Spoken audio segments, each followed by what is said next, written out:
¿Cuántas veces los amigos, en vez de querer ayudar, como que nos hunden más?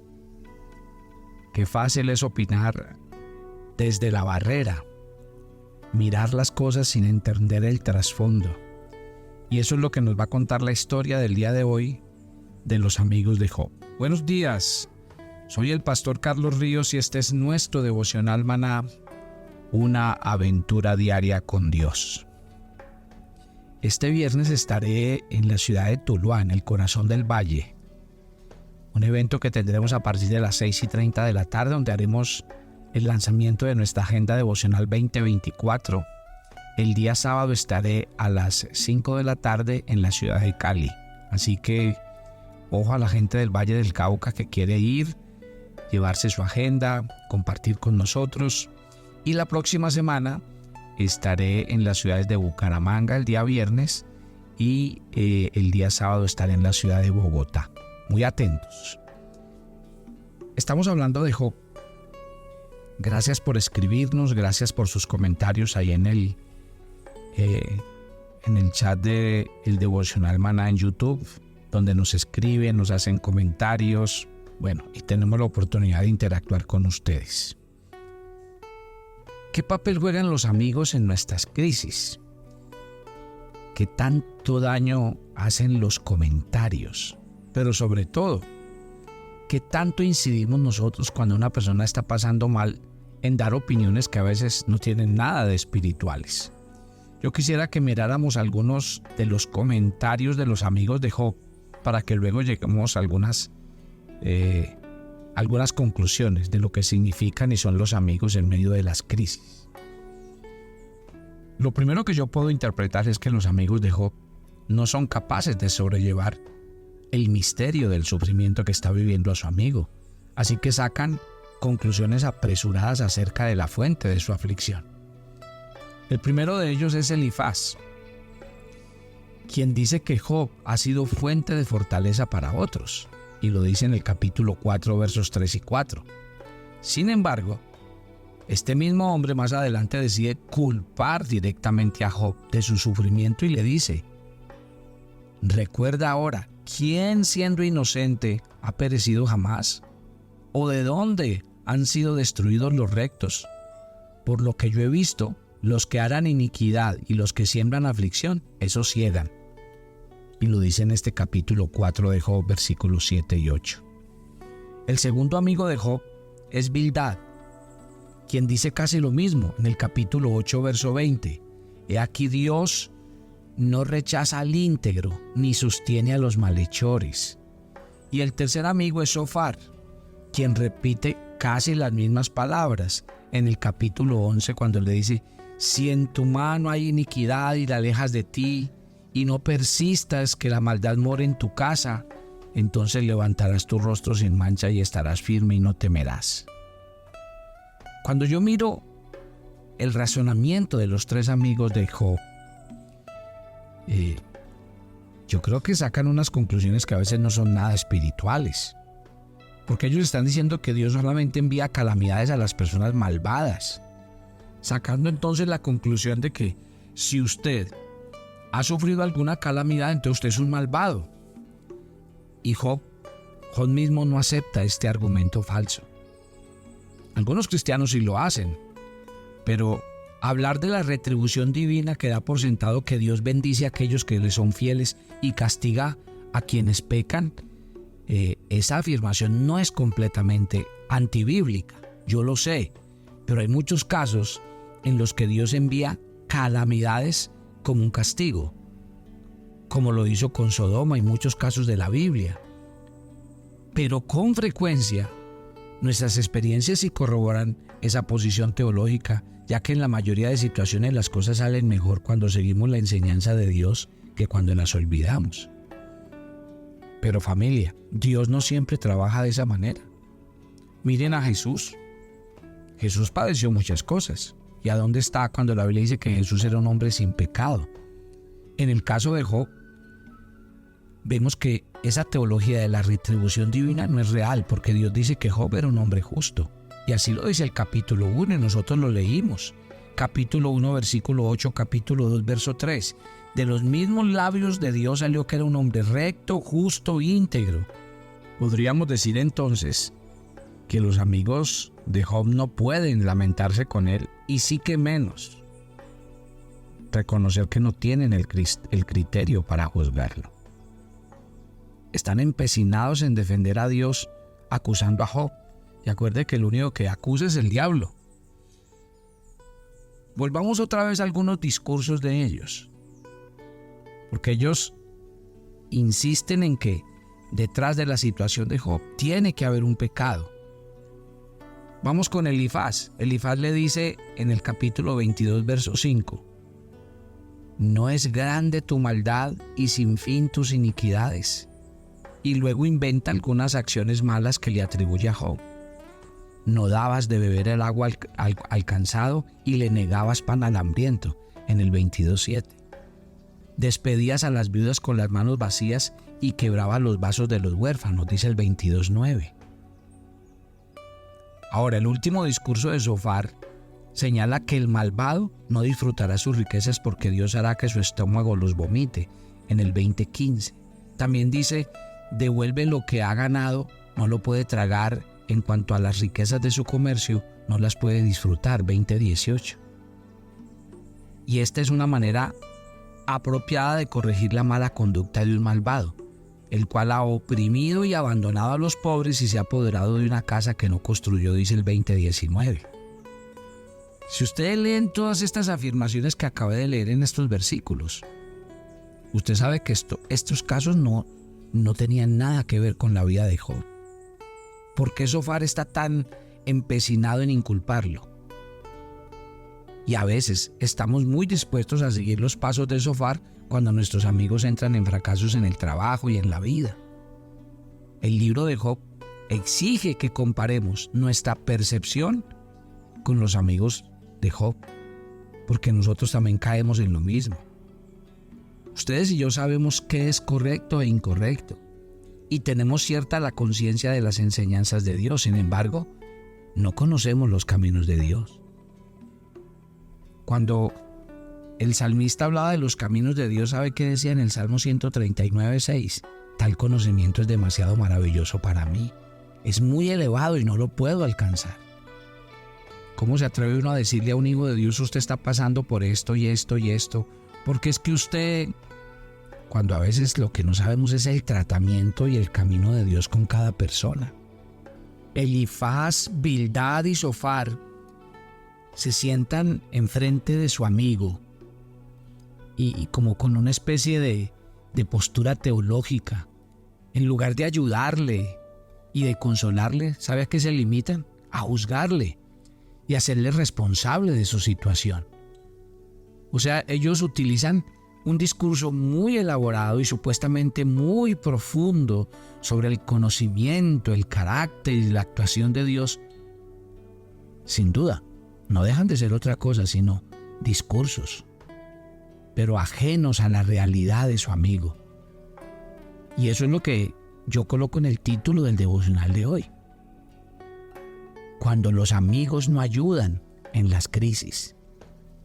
Job les escuchó, les dejó hablar, pero llega un momento en el que entiende su propia necesidad de aclarar y de poner su posición. He aquí, dice Job, todo esto han visto mis ojos, lo ha escuchado y entendido mi oído. Lo que sabéis, yo también lo sé, no soy menos que vosotros. Pero quiero hablar al Todopoderoso. Deseo argumentar con Dios, mas vosotros sois forjadores de mentira. Todos vosotros sois médicos inútiles. ¿Quién diera que guardarais completo silencio y se convirtiera esto en vuestra sabiduría? Oídos ruego mis razonamientos y prestad atención a los argumentos de mis labios. Hablaréis por Dios lo que es injusto y diréis por él lo que es engañoso. ¿Mostraréis por él parcialidad? ¿Contenderéis con Dios? ¿Os irá bien cuando Él os escudriñe, o le engañaréis como se engaña un hombre? Ciertamente Él os reprenderá si en secreto mostráis parcialidad. ¿No os llenará de temor su majestad y no caerá sobre vosotros su terror? Vuestras máximas son proverbios de ceniza, vuestras defensas son defensas de barro. Callad delante de mí para que pueda hablar yo, y venga sobre mí lo que venga. Esto está en el capítulo 13 de Job, desde los versículos 1 hasta el 13. Y vamos a hacerle, yo creo que vale la pena hacer el estudio de estas palabras que utiliza Job. Porque él en este punto de su vida lo que menos necesita es un discurso. Él sabe todo lo que se necesita saber sobre el carácter y la actuación de Dios. Él lo ha experimentado en su propia existencia. Él tiene todo el conocimiento que necesita y no está dispuesto a dejarse manipular por unos supuestos amigos que, más que ayudarle, pretenden justificar lo injustificable. Lo único que él quiere es hablar con Dios. Él ha descubierto el síndrome y no va a permitir que nadie le engañe con meras palabras, y menos palabras vacías. Mire, cuando hablamos de los amigos de Job, hagamos algunas anotaciones. Primero, ellos utilizan un discurso que en lugar de promover un cambio real se convierte en una gran mentira, y por eso él en el versículo 4 les llama forjadores de mentiras. Y si usted lo piensa bien, cuidado, que hay gente que cuando quiere dar como una explicación empieza a soltar palabras, ¿no? Y queremos como consolar a la gente. Las ideas bonitas y bien elaboradas sirven muy poco en realidad, porque no son capaces de llevarnos a actuaciones concretas. No se trata entonces de que usted le diga a la persona una palabra o un discurso, sino de lo que eso le puede ayudar a la persona en lo que está viviendo. Pero el que tiene bienes de este mundo y ve a su hermano en necesidad y cierra contra él su corazón, ¿cómo puede morar el amor de Dios en él? Eso dijo el apóstol Juan en 1 de Juan 3:17. Utilizar un discurso que no solamente no trae respuesta a Job, sino que es una medicina inútil, porque otra vez, mire lo que dice el versículo 4, médicos inútiles. Qué interesante, aquí se utilizan palabras como si ellas por sí solas tuvieran la capacidad de curar la dolencia que está viviendo una persona. Y esto, más que una medicina, es un veneno, puesto que lejos de curar, se aplica únicamente para eludir la propia responsabilidad y culpabilizar a la otra persona por diferentes causas.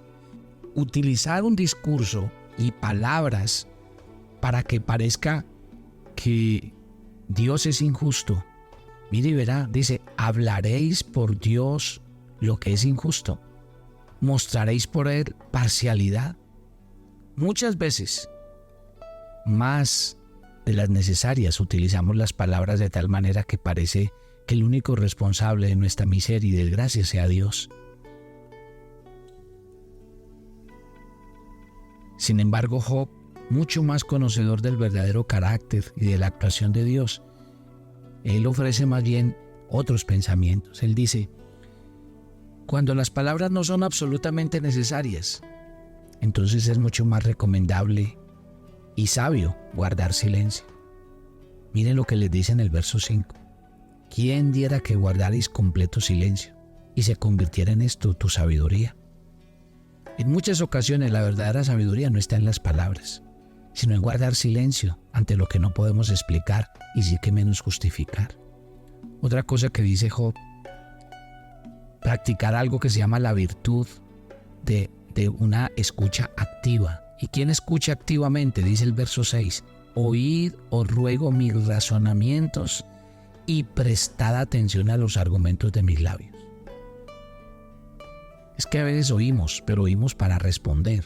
Oímos para dar una respuesta. Pero lastimosamente a veces no oímos para entender, para que se oigan las razones, los sentimientos, los miedos, las dudas que hay en el corazón de la otra persona. Y otra cosa más que nos dice Job en el versículo 11 de este capítulo 13. Ser conscientes en todo momento de la vulnerabilidad en la que vivimos. No os llenará de temor su majestad y no caerá sobre vosotros su terror. De que en cualquier momento se puede perder una situación de privilegio y experimentar una desgracia. Y eso es bueno que el que está hablando lo entienda. Porque a veces le estamos dando un consejo a alguien que no sabemos si en cualquier momento nosotros lo vamos a vivir en carne propia. Este caso de los amigos de Job, créame que a mí me gusta mucho. ¿Por qué? Porque muchas veces deseamos respuestas, deseamos justicia, reivindicación, pero no llega. Este texto de Job se convierte para nosotros en un ejemplo a seguir. Puede que la vida no esté dándonos lo que esperamos, o que de pronto de un día para otro todo se pierda.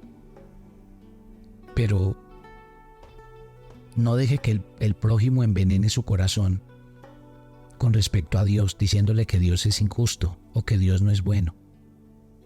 Lo que sabemos de Dios, lo que hemos experimentado en nuestras propias vidas de Él, debería ayudarnos a guardar silencio cuando la situación lo requiere, a escuchar teniendo en cuenta las razones de las personas, sus argumentos, sus sentimientos.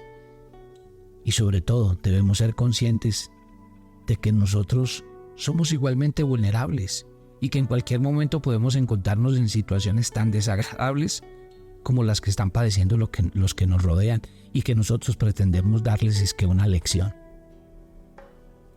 Mire, acabar con las palabras del propio Job. Me encanta cómo termina él esto. Aunque él me mate, en él esperaré, pero defenderé mis caminos delante de él.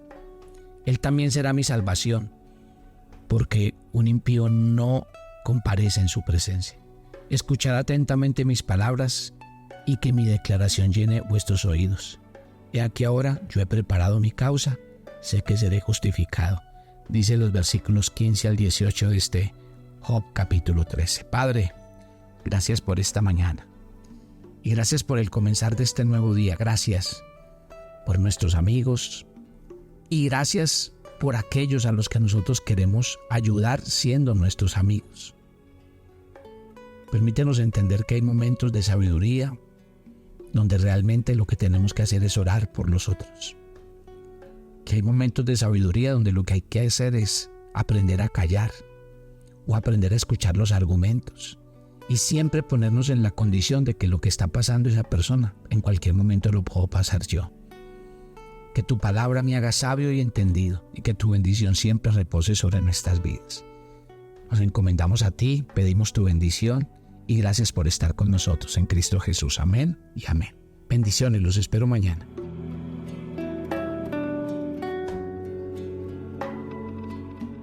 Toma tu agenda devocional, Maná.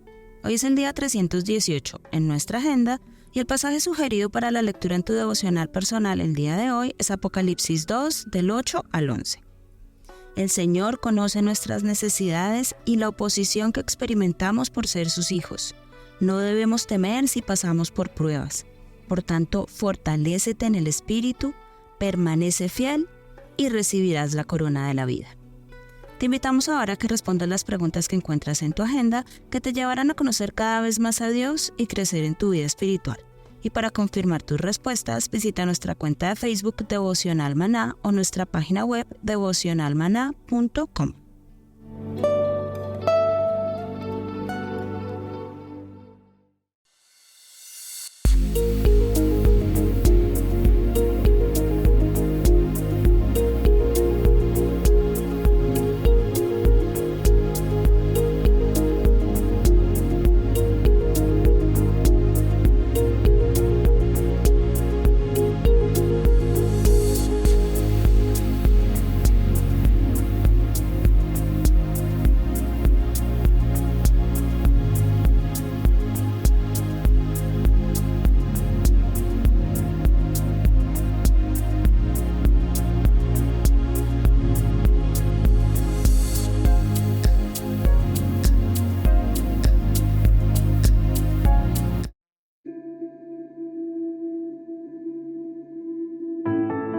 Muchas, pero muchas gracias, familia Maná. Hemos recibido sus aportes, lo seguimos haciendo y créame que estamos agradecidos y cumpliendo la tarea. Gloria a Dios por los que lo hacen a través de las donaciones, pero también gracias a los que comparten el devocional, porque esa también es la manera de hacerlo, compartirlo a muchos otros para que lleguemos y cumplamos un objetivo. Dios les bendiga y sigamos haciendo la tarea de llevar el nombre del Señor.